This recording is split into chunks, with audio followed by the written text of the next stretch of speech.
Hi, I'm Karen Russell, and this is Kristen Carmela, and we're going to go over Ustrasana, camel pose. So camel pose is considered an intermediate posture.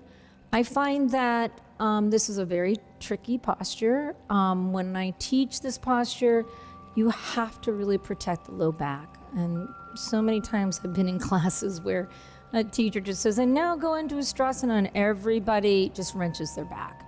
Because once again, you're thinking more that it's this big back bend. And in any back bends, you have to make sure that you're lifting out of your side body first, right? Also, the power of back bends comes from the strength of the thighs, right? So we have to be really strong, and we have to make sure that our alignment, we're using those three platforms, right? And we're engaging, right? That also means our bandhas. That means, you really have to be engaged. So we're first going to come, she has a very nice Ustrasana, but first she's going to come sitting on her shins, so lifting her hips up. Now she's going to tuck her toes for this, the first one, and we're going to give several modifications. So the biggest thing is checking your platforms, right? So her feet are nice and rooted, making sure that they're not sickling in, right? Good. Even here, checking the command center, sometimes I call it the core, right? Lift the frontal hip bones up, navel to the spine, flesh the buttocks down, and the shoulders are on the back from the outer upper arms back. Now she's going to protect her low back first, and she's going to put her hands in her low back, kind of like if she was placing her hands in pockets. So that's where this helps of the shoulder blades, the navel in.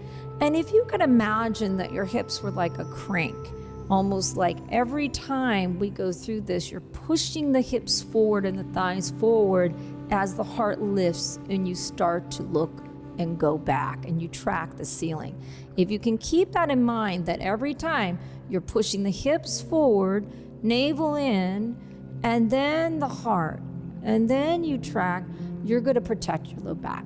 So she's going to inhale, she's going to push the hips a little more forward, she's going to draw the heart up, and then she's going to start tracking the ceiling. Now for her, she's going to draw the navel in really a lot, also the Mula Bandha, right?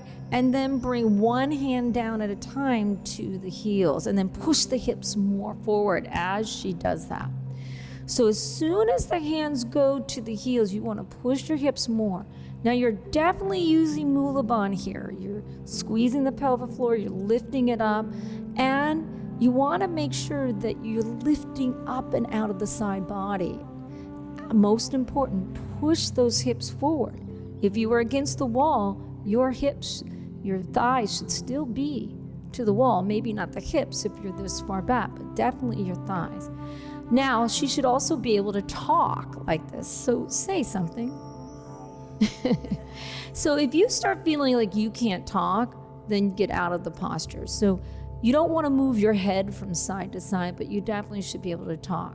Now, she keeps breathing, she keeps rooting down through the feet, she keeps drawing the navel in, she keeps pushing the hips forward, drawing the shoulder blade back, lifting up and out, right? Now it's time to come back. This is where I see a lot of injuries, where people just don't protect their low back. If your hands are off your back, then you must inhale, place the hands one by one on the back, and exhale like cat. This is where a little Uddiyana Bandha, and draw the navel in to bring you all the way over. And then rest. So she should go into a nice child's pose. And just stay there for a moment. So Ustrasana camel pose is one of those postures that's very invigorating, very fun, and huge heart opener, but it's also a side body stretch. And for me, it is an intermediate posture when I teach it. I take it very seriously. So these are the key points. Go through your platforms. Don't rush into this. This is not this is not a flow. I don't do Ustrasana in a flow, right? This is not some pounding, jumping yoga class where everybody's just flailing everywhere, right? There's a way to flow with a lot of intensity, but still have alignment and integrity.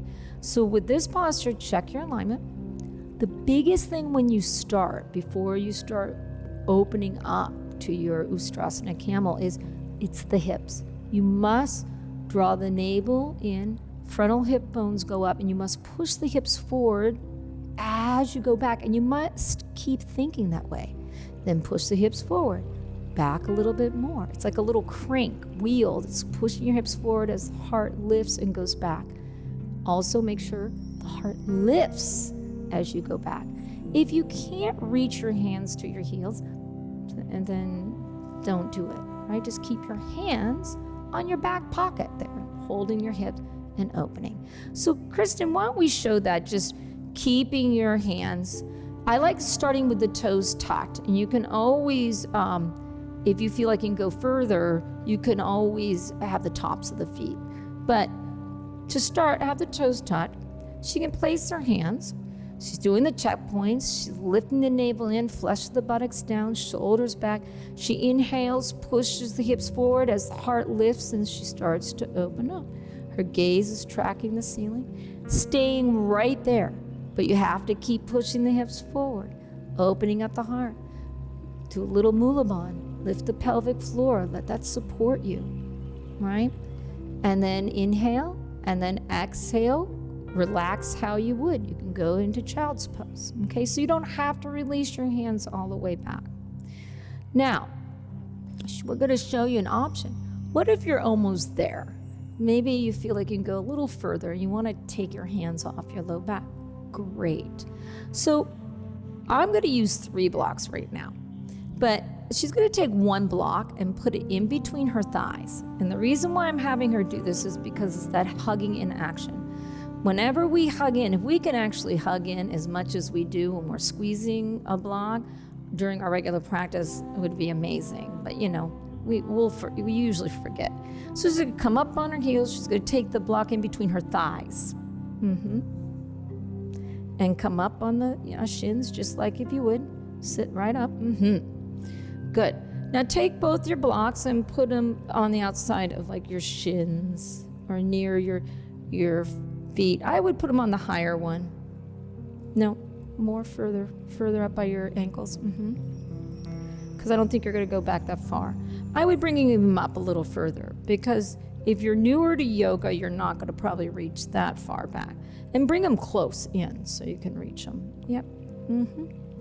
So this will give you the opportunity of almost reaching your heels, right? Almost getting there. But you're still going to start with your hands on your back pocket, right? You're still going to have that core support.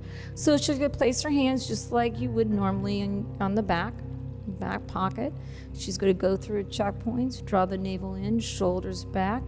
And she's going to inhale, push the hips forward as the heart lifts up, and then she starts going back.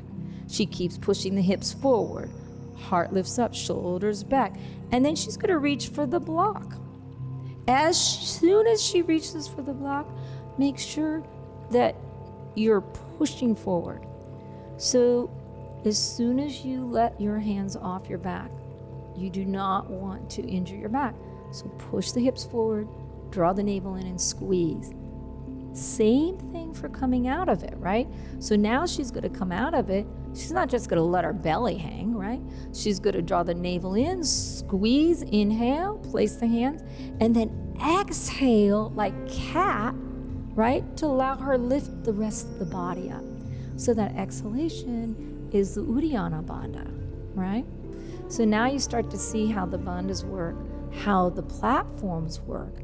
And they work no matter if you're standing or sitting. So we'll recap, because this is one of the postures that I always worry my students are going to wrench their back. So Ustrasana, camel pose, right? Make sure that your foundation is strong, right? Same thing. Feet are parallel. If you feel like you're not as flexible in the low back and going back, then start with the toes tucked. If you feel like, show them how it is with just the feet flat. Yeah. So you can start here, but you still want to work the toes into the earth, right? So you can do the posture with the feet flat. That's good, honey. You can rest. Make sure the biggest point, you push the hips forward as the heart lifts, shoulders back, right? Use your Mula Bandha, use your breath. You should be able to speak. You start tracking the ceiling as you go down.